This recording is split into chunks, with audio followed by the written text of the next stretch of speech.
j'ai oublié, vous auriez pu me rappeler.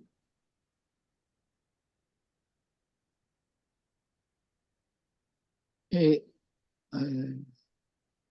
nous allons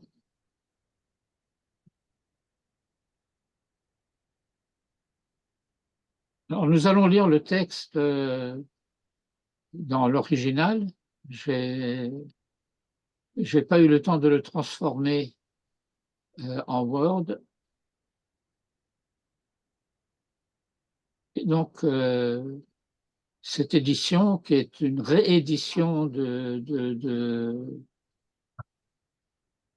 la première édition était parue en 634, 5634, et celle-ci est une réédition quasi contemporaine, puisqu'elle est d'il y a une quarantaine d'années, 5742, mais c'est une réédition, si je puis dire, offset de l'édition originelle. Mais elle est quand même lisible, même si elle demande un petit effort de familiarisation avec Rachi. Il n'y a pas de nouvelle édition de ce... Vaïkar Korach ben Yitzhar ben Kehat ben Levi. Bamidrash, et après ce Bamidrash, il y a comme un aparté, Kam kol hamefarshim huksha lahem malakar. En effet, si nous regardons la syntaxe de la phrase, eh bien, tout se passe comme si nous avions l'identité du personnage qui est mise en scène dans la paracha, Korach, avec sa généalogie, et on ne nous dit pas ce qu'il a pris. Et donc, il manque le complément d'objet direct. Vukshalahem malakar. Et les uns et les autres ont donné la réponse qui leur semblait la plus pertinente du point de vue de leurs propos. Je vais avancer dans la lecture du texte, donc je ne veux pas trop m'attarder sur des questions de méthode, mais il faut quand même dire un mot à ce sujet. Bien entendu, vous avez au cours des différentes générations des gens qui vont interpréter le texte et vont proposer des lectures et des interprétations qui leur sont personnelles en fonction de leur formation, de leur culture, etc. Mais les grands commentateurs sont tous des commentateurs, je dirais, traditionnels, qui transmettent un savoir. Ils n'ont pas une opinion sur le texte. Cela me rappelle, et je me dois de rappeler aussi, cette chose que Manitou disait souvent, quand nous lisons la Torah, nous n'avons pas à nous demander qu'est-ce que je peux dire à ce sujet, nous avons à nous demander qu'est-ce que le texte me dit. Et le texte dit beaucoup de choses.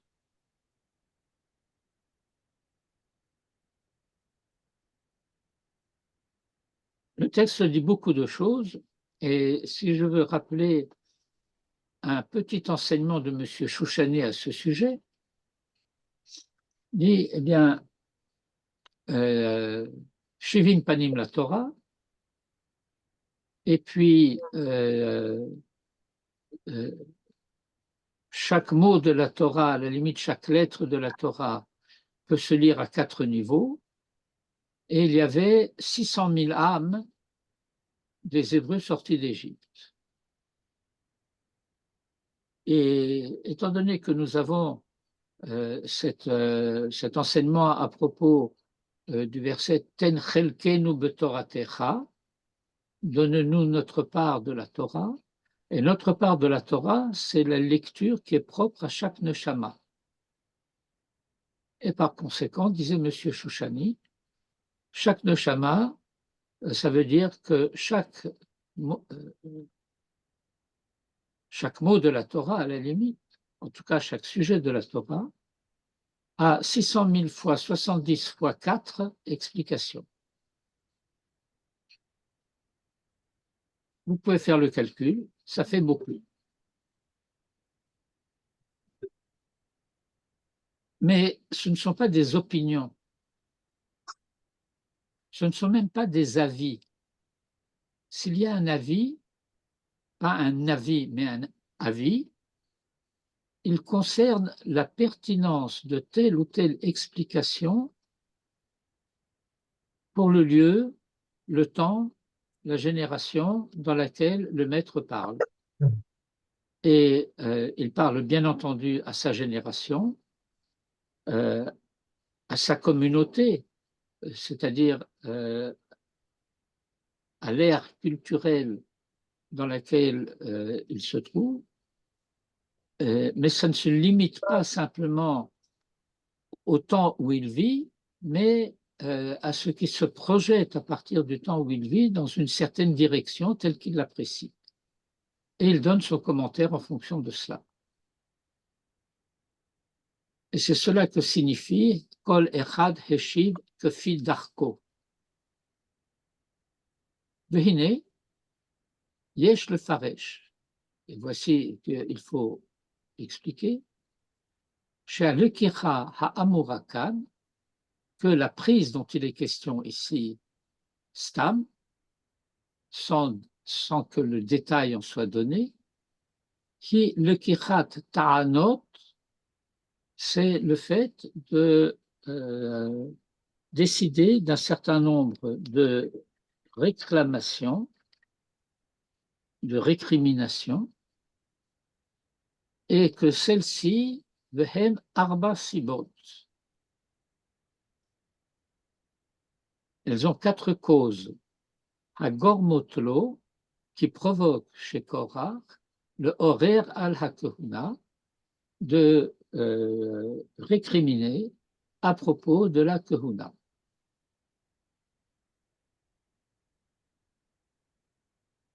Velazé Amrou, et c'est à ce sujet que les sages ont enseigné, à l'Ekechastam, qu'il soit dit seulement Vaikar, sans complément d'objet direct apparent. Pourquoi? Parce que ce qu'il a pris Vaikar. Il a pris quoi?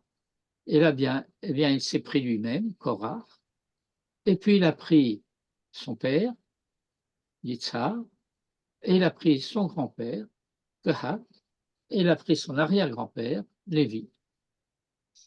C'est-à-dire que lorsque le verset dit Vaikar Korach ben Yitzhar ben Kehat ben Lévi, on ne nous donne pas seulement sa généalogie, mais on nous explique quelles ont été les causes de sa révolte, appuyées dans chacun de ces aspects sur un des ancêtres dont il est issu. Vasibot ha'arba, et ces 4 causes, hem echad mitzad atzmo, Korach, v'achat mitzad aviv, et l'une par rapport à son père, Yitzhar, v'achad mitzad avi aviv, et une du côté du père de son père, Kehat, v'echad mitzad Lévi, et un du côté de Lévi. Donc, Ilou Amar Hakatuv Amar, Vaikar Korach Atzmo, Velakar ben Yitzhar, Velakar Gamken ben Kehat, Velakar Gamken ben Lévi, comme je l'ai traduit tout à l'heure. Vasiba Shehi Mitzad Atzmo, Ishamru Razal, la cause du côté de lui-même, il s'est pris lui-même, il s'est pris un peu comme on dit en français, pour qui tu te prends? Eh bien, il ne se prend pas pour la dernière roue de la charrette. Shamru Razal, que nos maîtres ont enseigné, chez Eno Hitarato, que son œil l'a trompé. Chez Ra'a, parce qu'il a vu en rêve, Shulshelet Yotzet Mimenu, une généalogie non qui conduit à lui, mais qui part de lui. Ra Shmuel. Et il a vu dans sa descendance Shmuel, le prophète Samuel, dont un verset des psaumes nous dit Sheshakul que Moshe va Aharon. Moshe va Aharon bechohanav ou Shmuel bekore shemo.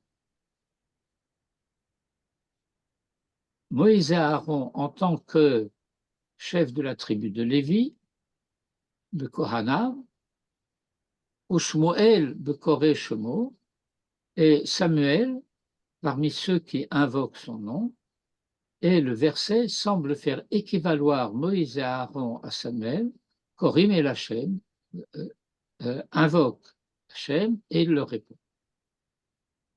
Et donc, il a vu Shmuel qui descend de lui et qui équivaut à Moïse et Aaron.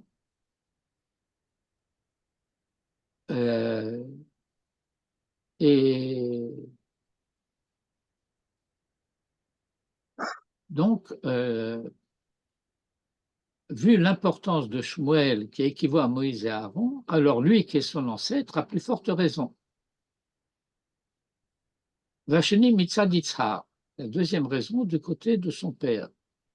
Que Moshe a Amrou le Midrash, ainsi qu'on enseignait dans le Midrash Rabbah, chez Nassa Kal Vachomer Be'atzmo. Il a fait un raisonnement a fortiori à propos de soi-même. Vamar. Uma Aharon shenimshach b'shemen hamishcha zacha lekehuna. Si Aaron, qui a été loin de l'huile d'onction, a mérité, a obtenu la Kehuna, d'être Kohen Gadol, Ani, moi, Shani Beno Shel Shemen, qui suis le fils de l'huile, puisque Yitzhar, c'est l'huile d'olive. Alors lui, il a été loin avec l'huile d'olive, mais moi, je suis le fils de l'huile d'olive. Alors, à plus forte raison, la Kol Sheken. Hakavana Lomar, et cela sous-entend, de Shema Garim. Il y a effectivement dans Midrash Tehillim, à propos d'un sujet, de dire quel est le rapport entre l'histoire et le nom. Qu'est-ce que cela signifie que Ruth soit l'ancêtre de David?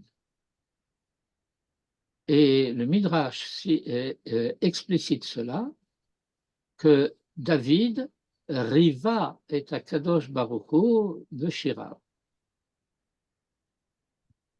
Et donc le Midrash fait en quelque sorte, je ne veux pas dire un jeu de mots, ce serait un peu trop simpliste, mais une analogie, un raisonnement par analogie, à partir de Ruth, de la racine Ravé, et David, qui a été le chantre des Tehillim, des psaumes, et qui a Riva et Akadosh Baruch Hu.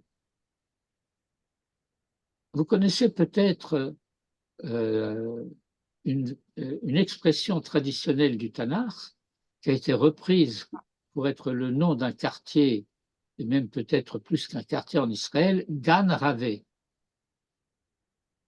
Vous connaissez ça, Gan Ravé? Alors ça veut dire quoi, Ravé?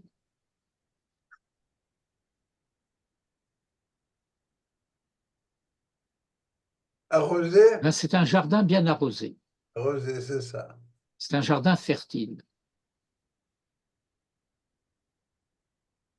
Et le Midrash dit là-bas que cela signifie de Shema Garim, que le nom n'est pas neutre, il joue un rôle. Shema Garim, ça veut dire que le nom, c'est-à-dire l'identité de quelqu'un, dévoile quelque chose à son sujet qui est cause, si l'on peut dire, de ce qu'il fait lorsqu'il est fidèle à son nom. Que Inyan Shamru Razal, selon cet enseignement que le Midrash donne là-bas, dans le Yalkut Shimoni sur Tehillim, lisant un verset de la Torah, qui est un verset des psaumes, Asher sam shamot ba'aretz. Shamot, c'est comme le mot shemama, et qui dit et qui met la destruction sur terre. Notre propos n'est pas la lecture du verset, donc de comprendre quelle est l'intention du verset, mais le drash du midrash, al tikre shamot et la shemot. Ne lis pas shamot, destruction, mais shemot, les noms. Al tikre shamot et la shemot. Ze mevoar meod bedivre razal. Et ça, c'est un thème fréquent et explicite dans l'enseignement des maîtres. או אפשר שהיה יצהר אביו חכם גדול, ואדם גדול בתורה ובמעשים, ושמח על זכותו. Et on peut aussi dire que Yitzhak, ce n'était pas non plus n'importe qui. C'était un sage, un maître, un personnage important. Et en tant que son fils, comme nous parlons de Zechut Avot, eh bien, Korach s'est référé au mérite de son père. La Siba Shlishit est la troisième cause, qui mitzat Kehat, du côté de Kehat. Comme chez Amrou Razal, et c'est l'enseignement que Rashi rapporte, chez Nitkana al-Nesioto chez Elitzaphan ben Uziel, qu'il était jaloux du fait que ce soit Elitzaphan, le plus jeune des frères, donc des fils de Uziel, qui ait été nommé chef de la tribu de Lévi. D'Amar. Et c'est l'enseignement que Rashi cite. Aché Abba, Arba Hem. Les frères de mon père, ils étaient 4, les fils de Kehat. Alors, 2 d'entre eux, ils ont pris l'un la royauté et l'autre la prêtrise. Aaron l'aîné et Moïse le cadet. Et puis, le chef de la tribu de Lévi, ça aurait dû être moi. Mais au lieu de me nommer moi, ils ont nommé Elitzaphan.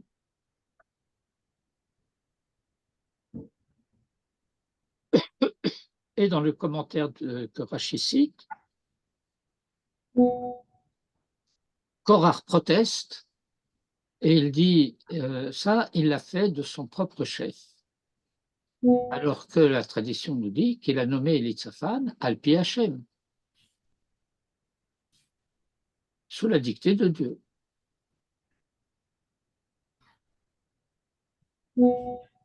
La Siba Harevi'it est la 4e cause, qui mitzat shekol shevet Lévi ou mekudash. La tribu de Lévi tout entière a été mise à part. Le kulam shavim bigdusha, et tous sont de sainteté égale. Ça, c'est Satarana, c'est faux. Lorsque le texte dit Kedoshim Tihiu, et que Korach va dire Kol Ha'am Kulam Kedoshim, c'est vrai.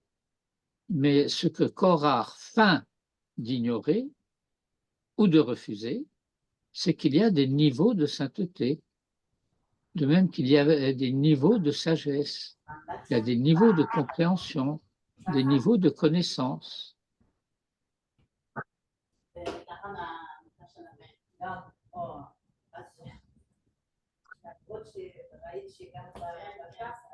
Il y a un verset que vous connaissez certainement, qui mal'a ha'aretz dea kamaim layam mechassim. Car la terre sera emplie de connaissances à la manière dont les eaux emplissent le fond des mers. Kamaim layam mechassim. À la surface, sauf lorsqu'il y a une tempête, eh bien, la mer est plate. Il y a le niveau de la mer.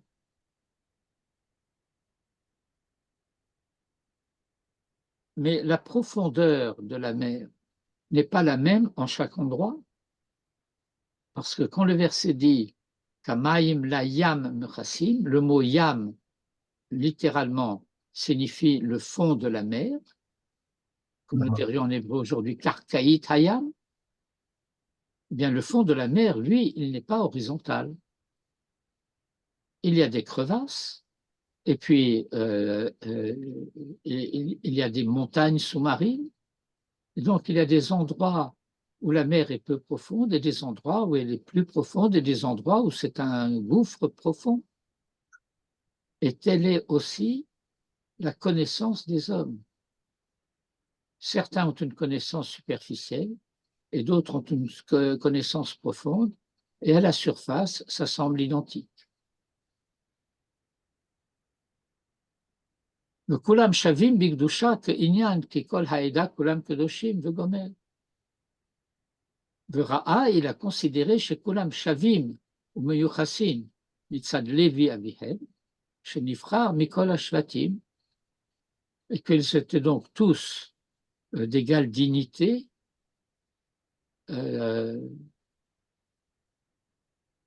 tous référents à Lévi, le chef, c'était l'origine de la tribu, Shenifrar Mikol Ashvatim, qui a été choisi d'entre toutes les tribus, Ve'en Ra'ouy Sheyid Gadel Echad al Chavero. Il ne convient pas que l'un des descendants de Lévi s'élève au-dessus de ses camarades. Vous savez ce que la camaraderie a fait en Union soviétique, n'est-ce pas, camarades. Et ça, c'est une première clé d'explication. Od yesh lefaresh al derech hapshat. Et on peut expliquer aussi, en suivant très simplement le pshat, Vaikar stam, il a pris tout simplement l'omar shelakar anashim rabim, qu'il a pris beaucoup de gens. Vesatam hakatuv velo peresh. Et le texte n'a pas détaillé, n'a pas explicité en détail la signification du fait que ce sont précisément ceux qui sont cités qui ont été pris. Vaikar, Korben Israël, etc. Donc, lui, les raisons pour lesquelles c'est lui qui doit être le chef, parce que c'est lui, parce que c'est son père, parce que son grand-père, son arrière-grand-père. Et puis, il a pris, Dathan et Abiram, et puis un chef de la tribu de Rouven, et 250 personnalités dont les commentaires nous disent qu'ils étaient la plupart de la tribu de Rouven, mais pas tous, mais que c'était tous des personnalités, des gens de renom et des gens de responsabilité. Shelakach Anashim Rabim, Vesatam Akatuv l'opérache, il n'a pas détaillé. Hakarov Lomar, et ce qui semble devoir être dit, chez Otam Anashim, Hem Mishifto Shel Levi, et en cela, le Rabbi Avraham Azoulay se démarque un peu des commentateurs qui disent qu'ils sont la plupart de la tribu de Reuven, parce que le verset se termine en disant Benez Reuven, bien qu'il ne désigne littéralement que les trois derniers personnages nommés là-bas.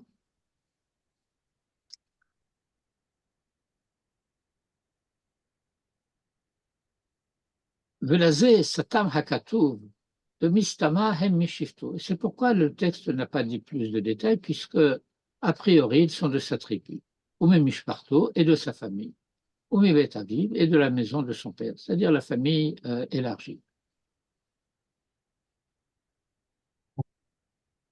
Au basé Netaretz, et cela nous permettra d'expliquer ce que la Torah va dire un peu plus loin, Shimuna Bené Lévi.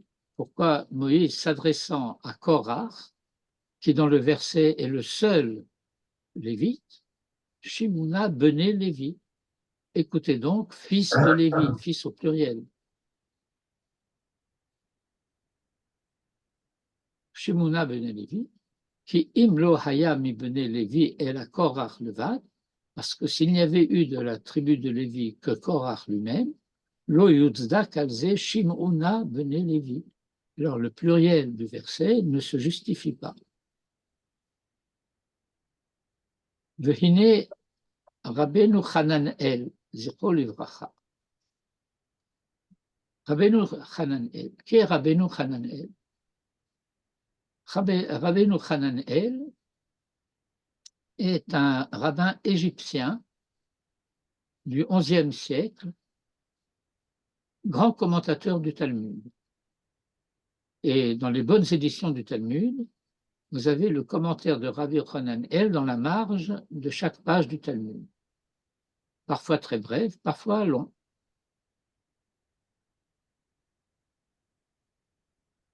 Et Rabbeinu Hananel, quant à lui, a dû Putzrach le Faresh, qui Hamishim ou Mataim Ish, que les 250 hommes dont l'origine ne nous est pas donnée, Hem ibn Levi. Ce que Nachmanide, qui quant à lui est du XIIIe siècle, va contester.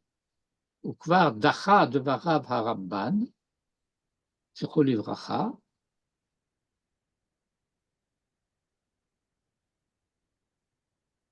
puisque le texte va dire au sujet de ces 250 hommes qu'ils étaient mi-bené Israël, d'entre les enfants d'Israël. Ufima sheperashti, yavo al nachon. Mais selon mon explication, eh bien, on comprendra chez Shimuna ben Levi, ce que Moïse dit, écoutez donc, fils de Lévi, ou Machamar Shelakar Imo Gamken Datan Vaviram Vechon ben Pelet, qui étaient tous de Ben Reuven, Vayichedotam Mishar Achamishim Mataim, et qu'il a mis à part des 250 hommes de l'Ohamar, Vayakum ou Lifne Moshe, Datan Vaviram Vechon ben Pelet, Vechamishim Mataim Ish, le Horot Lanu, Er Haïta Atsato Shel Korach, le Horer al Moshe.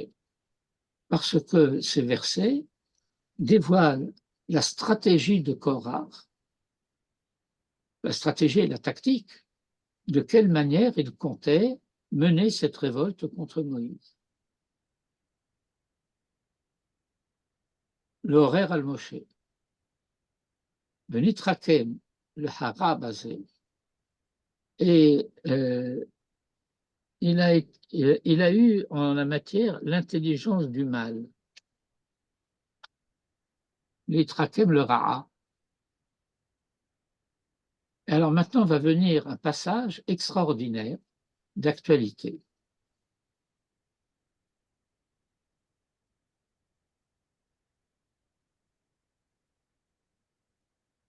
Venitrakem le Harab Azé, qu'il y a doua, parce qu'on sait bien qu'il y a Cholek al-Meler, Moshe, que quelqu'un qui conteste un roi comme Moïse, et Efshar Sheyamin ou Devarav, on ne le croira pas, Veyaskimu Alehem, et qu'on soit d'accord avec lui, Imlo Behit Kabetz Shloshat Naim, à moins qu'il ne parvienne à réunir 3 conditions. Première condition, Harishona, Sheyihi Acholek Imo, Maskim ala Machloket, Im Anashim Rabim, Beli Safek. Que celui qui conteste soit d'accord avec beaucoup d'autres contestataires. Ils ne sont peut-être pas d'accord entre eux à propos de beaucoup d'autres choses. Si nous prenons par exemple la situation politique en France aujourd'hui, eh bien, ce nouveau front populaire, il est constitué de gens et de partis qui se haïssent, qui n'ont rien en commun. La seule chose qu'ils avaient en commun avant le premier tour des élections, c'est de faire tomber Macron. Et la seule chose qu'ils ont en commun encore maintenant, c'est de faire tomber le Rassemblement national. Ils sont prêts à toutes les unions et à toutes les compromissions pour achever ce but. Il faut donc, première condition, qu'il y ait un certain nombre de gens qui partagent sa réprobation, sa récrimination. Im anashim rabim beli safek. Kim lo yihye ki im anashim muatim, parce que s'il n'y en a que très peu, v'telu b'miutayhu, alors le fait qu'ils soient très peu, eh bien, rend leur contestation vaine. Va'asheni, la deuxième condition, chez Yitrazek im anashim bene beli ya'al, qu'ils prennent des forces auprès de voyous, anashim beli ya'al, azé panim, insolents, chez Yuchlu ha'a'iz panim neged rabo, qui puissent se comporter de manière insolente, je dirais insurrectionnelle, à l'égard du maître. Des casseurs, des gens qui n'ont pas vraiment d'opinion, mais qui vont se rallier à une cause, quelle qu'elle soit, à condition qu'elle leur permette de casser du bois, de brûler des magasins, des voitures, de tabasser des gens, y compris surtout si ce sont des policiers, et de nos jours, ou des juifs.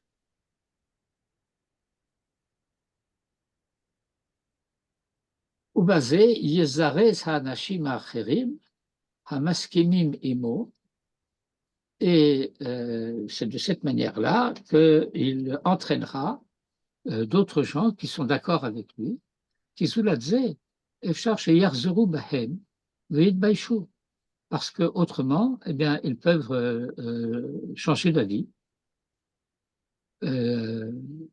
et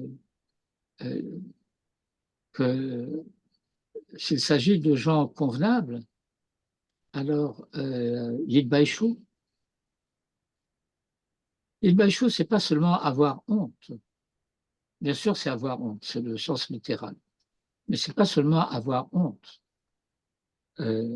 C'est se rendre compte du fait que les ta'anot ne font pas le poids.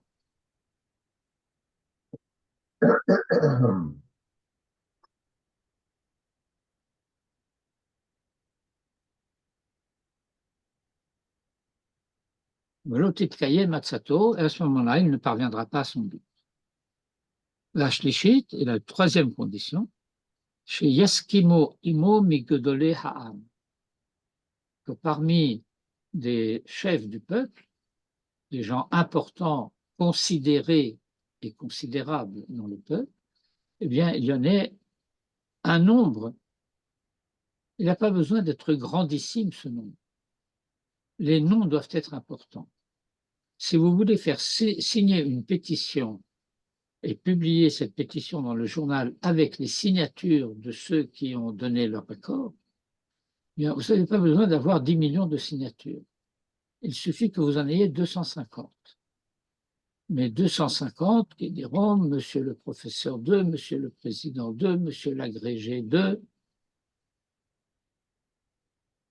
et ainsi de suite. Des gens importants. Le nirbadim, donc des gens honorables, qui im lo yihyu be'atzato ki im dalat ha'am, parce que s'il ne partage son avis que la plèbe, dalat ha'am, à Proutim, en Tunisie, on disait de basse classe. On disait peut-être aussi comme ça en Algérie. Peut-être aussi au Maroc. Aussi. À Proutim, Habzouim, Betelim, Hem, Mitzad Atzman ou Mitzad Petichutan. Alors, leur statut social les élimine d'office. Ulazé Matsinu, et c'est ainsi que nous avons trouvé David Ameller. Je suis ici.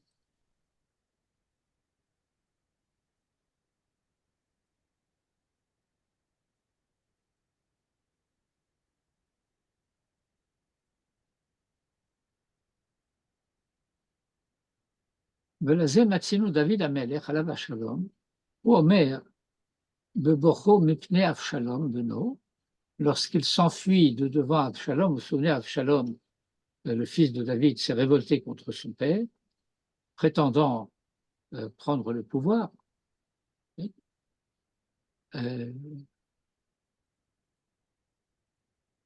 בבוכו מפני אבשלום בנו, Hachem marabout sarai, que mes souffrances, mes malheurs sont grands, Rabim kamim alai, beaucoup s'élèvent contre moi, Rabim omrim le nafshi, beaucoup disent à propos de ma personne, En Yeshua talo, il n'y a pas de salut pour lui. Be'elohim, c'est là, de la part de Dieu. Rotzeloma, Bema Shama Rabou Rabim, Rabim, beaucoup, l'irmoz le shalosh katotel, pour faire allusion à ces trois types de protestataires. Que Neged Hakat, Shehem Aze Panim, Amar Marabut Sarai. Que Neged Hakat, Ha'acheret, pardon, Shehi Ikar HaKesher, qui est l'essentiel du complot, Amar Rabim Kamim Alai, beaucoup s'élèvent contre moi. Que Neged Hakat Ashlishi, et par rapport à la troisième catégorie,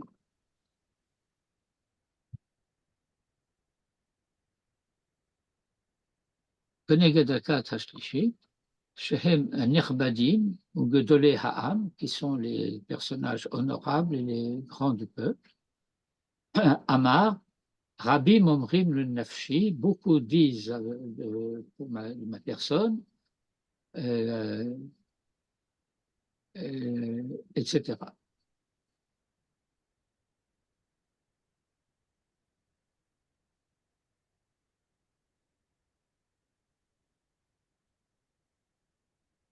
Vehu melashon Rave Hamelech, de ceux qui sont en contestation contre le roi.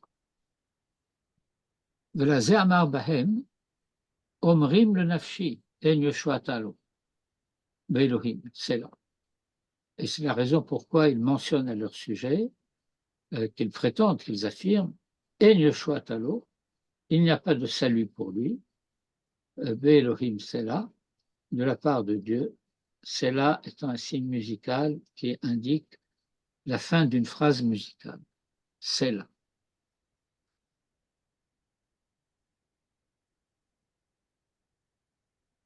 Manitou avait l'habitude de rattacher ce mot c'est là à une racine arabe qui existe aussi en araméen, tsla, qui veut dire la prière.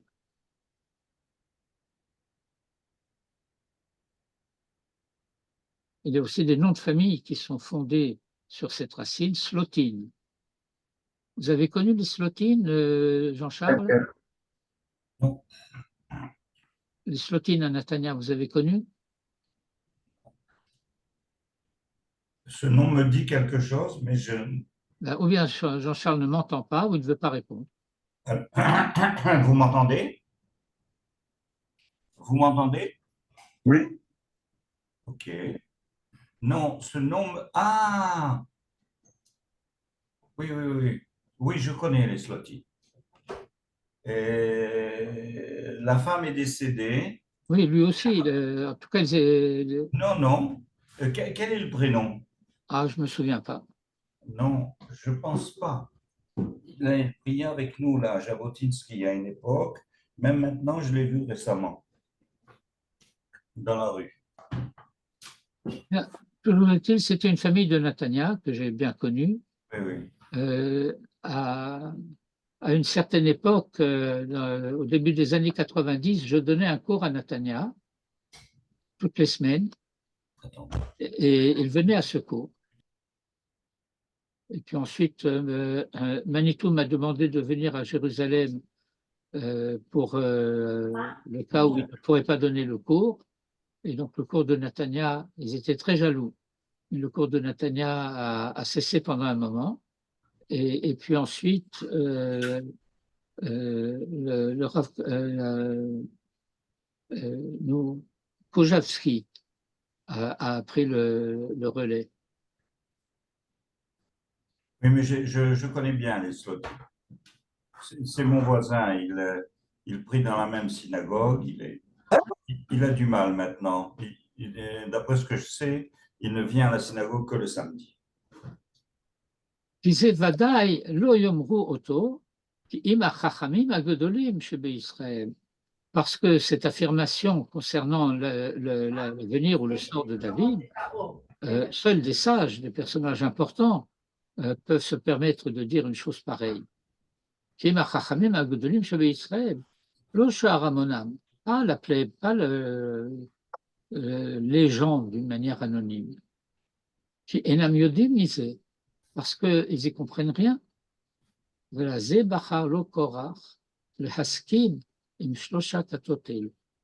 la raison pour laquelle Korach a choisi de s'allier avec ces trois catégories de personnes. כנגד הכת הראשון, אמר סתם ויקח קורח. À propos de la première catégorie, il a dit tout simplement Korach a pris. שנתכוון על אנשים רבים משבטו, un certain nombre de gens de sa tribu. וכנגד הכת השנייה, אמר ודתן ואבירם, שהם עזי פנים כידוע, qui sont des râleurs professionnels et qui n'ont pas froid aux yeux et qui répondent toujours à Moïse de manière insolente.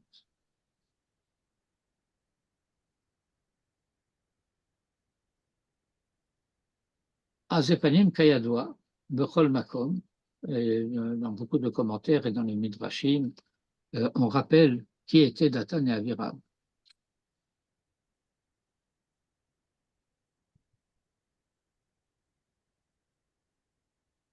Behem Hayu,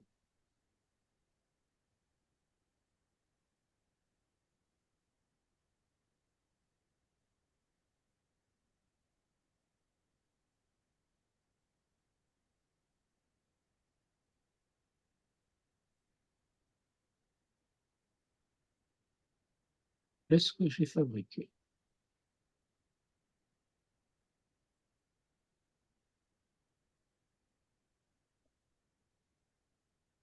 Oh.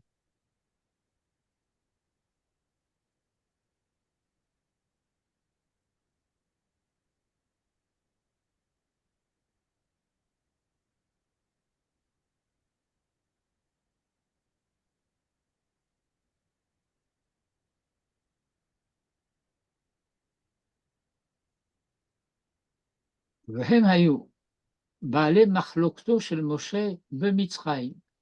Et déjà en Égypte, il faisait partie des opposants à Moïse, puisque le Midrash explique que lorsqu'il a vu ces deux Hébreux qui se disputaient, c'était Datan et Aviram.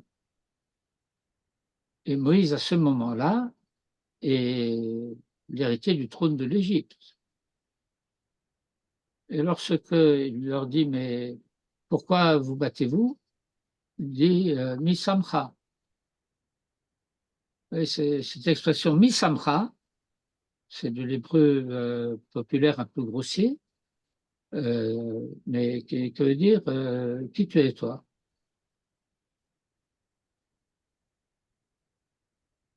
Vous connaissez ce geste israélien de la main? Boena lech lecha. Viens ici, va-t'en. Misamcha. Pour qui tu te prends?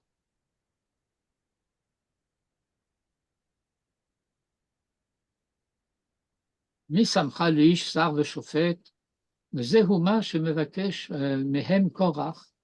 Et c'est ce que Korach leur demande de faire. C'est pour ça qu'il les veut avec lui. Velazé timutsa. Et c'est la raison pour laquelle tu trouveras dans la paracha, Shamru lo gamken, Tistarer, allez-nous gam tistarer. Lorsque Moïse les fait appeler, les convoque, ils disent non, on ne vient pas pour que tu te prends, tu vas être le sar, l'istarer, dominer. Pas du tout. On n'accepte pas.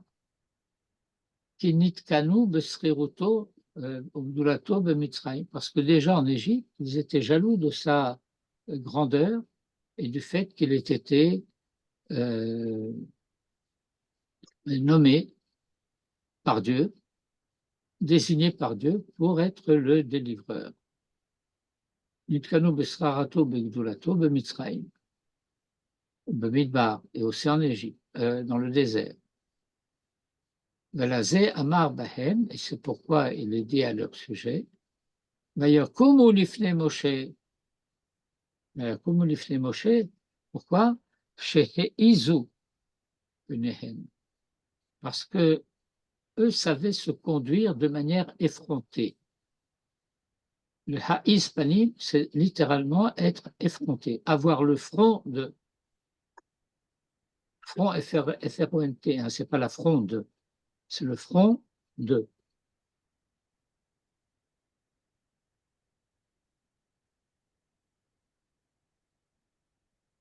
Comme l'ifne Moshe שהעיזו פניהם כנגדו, כמו שאמר המתרגם, comme l'a dit le traducteur, le kamu, le hape, le lotirgem kodem Moshe.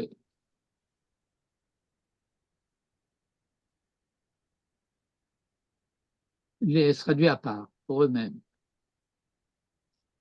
indépendamment de Moïse.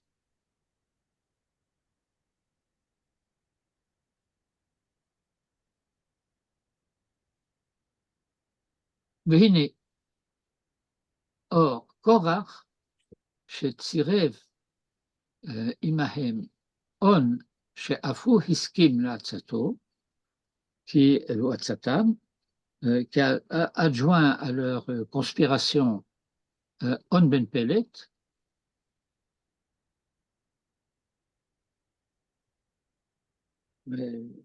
un des princes de la tribu de Lévi, de Rouven, pardon, On Ben Pelet.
והנה, כוח שצירף עמהם הון שאף הוא הסכים לעצתם,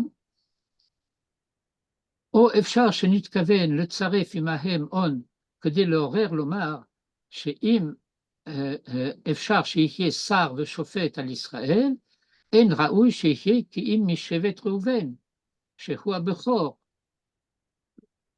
והעבודה גם כן הייתה בבכורות. C'est-à-dire qu'avant que la Bechora, que les Lévites soient mis à part, c'était les Bechorim, les Bechorot de chaque tribu qui étaient les Kohanim. ואפשר שהיה on ish gadol ba'al ma'asim ou ba'al Torah, et peut-être ce on ben Pelet dont le Midrash va parler, et qui va dire que on ben Pelet, il va être sauvé par sa femme, qui va lui dire qu'est-ce que tu t'embarques dans cette galère, tu vois pas de qui il s'agit, tu vas pas avec eux. Baal Maasim ou Baal Torah, Veraoui Lichiot Kohen Tachat Aharon, qui est l'eau Mishpat HaBechora, parce que c'est lui qui est l'aîné des aînés de la tribu de Reuven. Vasazé Korach, et Korach agit de cette manière, que des Sheyit Kablou de Varab. Et le Rav donne ici non seulement la recette d'une révolution réussie, quels doivent être les ingrédients qui vont permettre une révolte, mais il donne aussi la règle de la démagogie. Il donne le modèle du discours démagogique. Cette mise à part de la tribu de Lévi, bon, moi je suis Lévi, vous voyez bien, je parle contre mes propres intérêts, parce que moi je cherche la vérité. Ça, c'est une décision que Moïse a prise de son propre chef. Mais en réalité, la Keuna Gedola, elle revient à l'aîné des aînés. Reuven est le fils aîné de Jacob, c'est la tribu aînée. L'aîné de la tribu de Reuven, c'est lui qui doit être Kohen Gadol. C'est de la démagogie. כדי שיתקבלו דבריו, ולא יאמרו על עצמו, הוא מבקש, et qu'on ne dise pas qu'il réclame pour lui-même. Puisqu'il réclame pour Reuven, ce n'est pas pour lui-même. Au Keneged Akat Ashlishit, et par rapport à la troisième catégorie, au troisième clan, Amar Ve'anashim et Bnei Israël, Hamishim ou Mataim, et parmi les personnalités importantes des enfants d'Israël, 250, Nessié Aïda, des présidents d'associations, Kriye Moed, qui font partie des conseils d'administration, Anshe Shem, des gens de renom. Ça veut dire que dans cette troisième catégorie, il y a aussi trois catégories. Il peut y en avoir qui vont cumuler ces trois distinctions. Mais il peut y avoir des Nessié Eda, des Kriye Moed, des Anshe Shem. Par exemple, un professeur d'université peut ne pas être un président d'association ou un membre de conseil d'administration, mais il est titulaire de la chaire de... Peu importe que ce soit une chaire de biologie et qu'il ne connaisse rien en politique, qu'il ne comprenne pas du tout de quoi il s'agit, qu'il n'ait aucune compétence dans le domaine de la pétition qu'il va signer, mais c'est un personnage, un professeur d'université, il a une tête, il sait réfléchir, il doit avoir raison. S'il proteste lui, alors on a des raisons de commencer à penser que c'est sérieux. Velazé, et c'est la raison pour laquelle que chez Shama Moshe Bazé Haïnian, lorsque Moïse a vu ce qui se passait,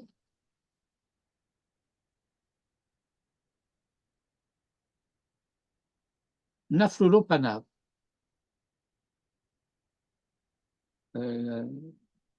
eh bien, Naflulo Panav,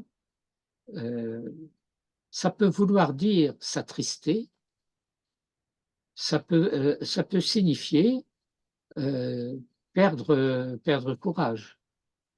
Et le texte va dire, Vaïploal Penehem, ils sont tombés face contre terre.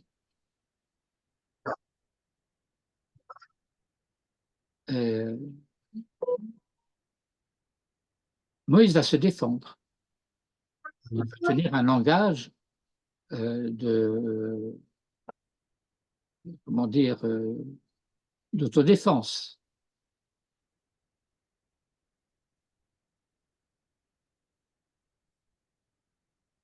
Est-ce qu'il pourra être convaincant?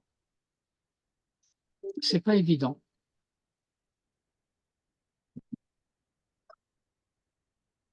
Il va y avoir dans la suite du récit de la Torah un certain nombre d'épreuves, en quelque sorte, imposées par Dieu. L'épreuve des encensoirs, l'épreuve du bâton qui fleurit, du bâton d'Aaron qui fleurit, et ainsi de suite. Mais si on va dire que Moïse est simplement quelqu'un qui a été instruit dans la magie égyptienne, alors ça n'a pas grande signification. Et étant donné que la contestation de Korah ne porte pas seulement contre la personne de Moïse et de Aaron, mais porte aussi sur le fait qu'ils sont censés être les transmetteurs de la révélation. Au nom, au nom de quoi finalement?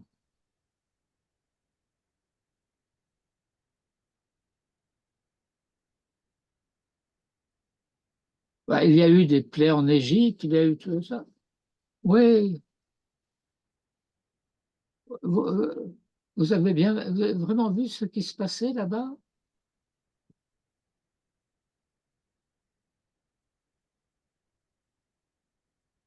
On était en Égypte à ce moment-là. Oui, mais est-ce que vous étiez dans le palais du Pharaon? Est-ce que vous étiez dans les champs là où Moïse prétend qu'il y a eu la peste qui a frappé le bétail? Étant donné qu'en Eretz Goshen, les plaies n'ont jamais eu lieu, que lorsque un juif et un égyptien, enfin un hébreu et un égyptien, prenaient de l'eau du Nil, celui de l'hébreu restait de l'eau, et celui de l'égyptien, ça devenait du sang. Mais l'hébreu veut dire que c'est jamais devenu du sang. Et s'il prenait le verre qui était dans la main de l'Égyptien, c'était plus du sang, c'était de l'eau. Et ça veut dire que la manière dont les plaies, en quelque sorte, fonctionnaient de manière sélective et qu'elles frappaient les Égyptiens et elles ne frappaient pas les Hébreux. Et donc, on peut retourner l'argument contre Moïse en disant ben, ça n'est jamais arrivé. Ça n'est jamais arrivé. Et puis le passage de la mer Rouge, tu parles. On était au bord de la mer, et puis il y a eu des conditions atmosphériques très particulières. Vous vous souvenez ce que la Torah raconte? La Torah le raconte, ces conditions atmosphériques particulières. Ruach, Kadim, Aza, Kol Halayla, Vayasem Hayam Layabasha. Vayibaku Amayim. Vamayim Lahem Choma, Minam, Misulam, ça c'est de la poésie.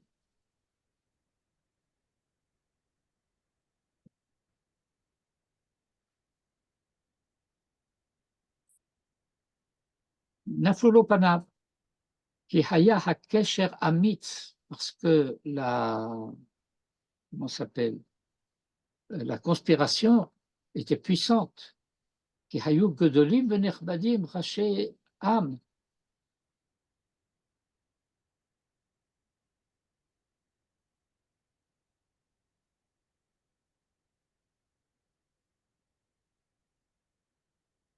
Ici, ce mot-là, ici, il manque le noun, c'est Raché Sanhedraot. Kamachloket, Shetichie Aliede Shar Hamona'am, Ena Machloket. Parce que le reste du peuple, s'il râle et tout ça, c'est pas très grave. Mais lorsqu'il y a des sages et des personnalités importantes, il ne fait pas de doute qu'il s'agit d'une machloket réelle, importante. De la Zé Amar David Amelech alav Shalom, Bene machlokto shel Achitofel, Shalom.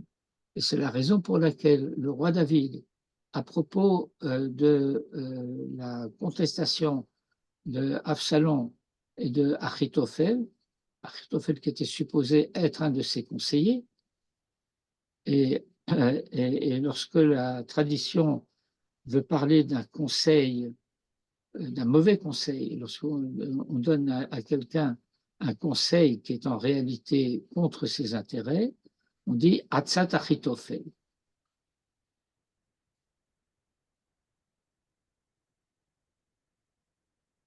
Kilo Oyev Yachrefeni ve'esalo misan'ai alai higdil ve'aster memenu ve'ata enosh ke'erki alufi umeyodai. Ça sont des termes que David utilise à l'égard d'Achitophel. Tu es un homme de ma trempe, enosh ke'erki alufi, mon maître, ou Meyudaï, et mon maître au sens politique, ou Meyudaï au sens rabbinique, si je puis dire. Asher Yardav Namtik Sod. Ensemble, nous pouvons approfondir les secrets de la Torah. Le Beit Elohim, dans la maison de Dieu. Nehaler Baregesh. Nous irons le regesh, avec enthousiasme, avec les sentiments. Le chen d'Arshu Hazal, et c'est ainsi que nos maîtres ont enseigné, et le Hapsukim, ces versets, Alinyan Machlokto shel Korach, au sujet de la contestation de Korach, Ayen de Midrash Rabbah, et tu te rapportes à ce sujet au Midrash Rabbah, au chapitre 18 du Midrash Rabbah. Atkan.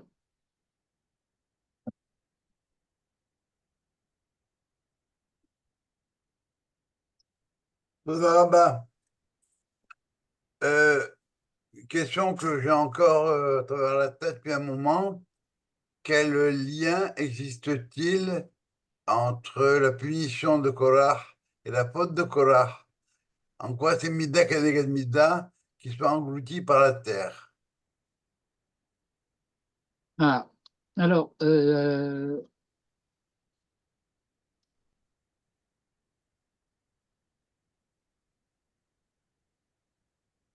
en l'occurrence, il y a le rapport entre la bouche de Korach et la bouche de la terre.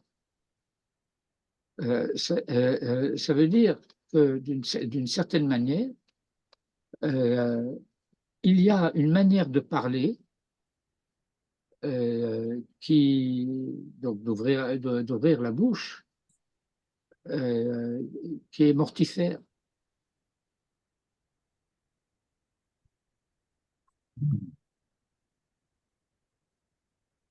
Il y a un deuxième motif qui apparaît dans le Talmud à ce sujet, c'est que le châtiment de Korach et de sa bande, c'est d'avoir à répéter en permanence Moshe Emet, Torato Emet.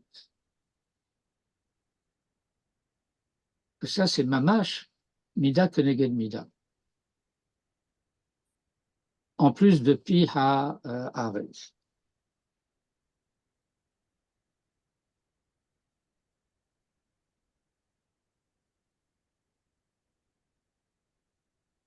Il y a un troisième aspect à cette chose que nous avons un peu abordé dans l'étude que nous avons eue dimanche sur la paracha, étude dans laquelle nous avons utilisé le Glilé Zahav,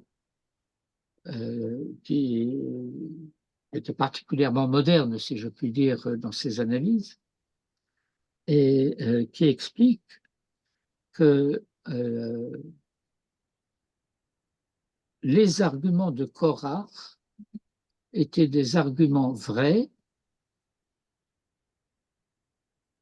des arguments de valeur, détournés, dévoyés et utilisés de manière démagogique contre Moïse, et non pas pour le bien du peuple. Lorsqu'il dit Ki kolam kolam kedoshim betocham Hashem, eh bien, il dit la vérité. Kolam Kudam Kedoshim, oui. Betocham Hashem, Veshachanti Betocham, oui.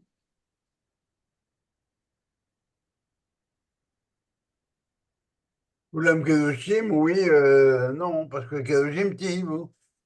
Oui, mais Kedoshim Tihu, et donc on n'est pas encore arrivé au terme du voyage. Comme Manitou disait, que viendrait au matin, enfin au soir du 7e jour, Vayihu Kodoshim, Vayihere Vayivoker, Yom Hashmini. Le Kodoshim Tihu, c'est le dernier d'Iber, la dernière Amira de Maaseh Bereshit. Que tout se passe comme si le projet de la création ne trouvait son expression finale que dans ce verset. Kedoshim Tihu. Et que le jour où cela arriverait, eh bien, ça sera arrivé. Mais en tout état de cause, comme je l'ai dit tout à l'heure, cela ne signifie pas du tout que tous sont d'égale sainteté.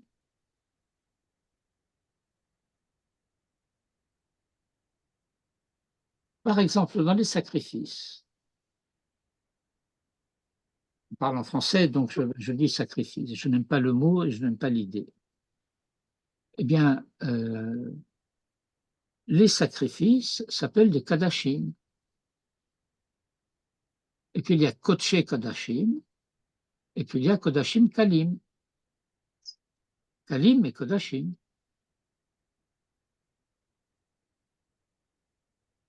Il y a des saintetés plus graves et des saintetés moins graves.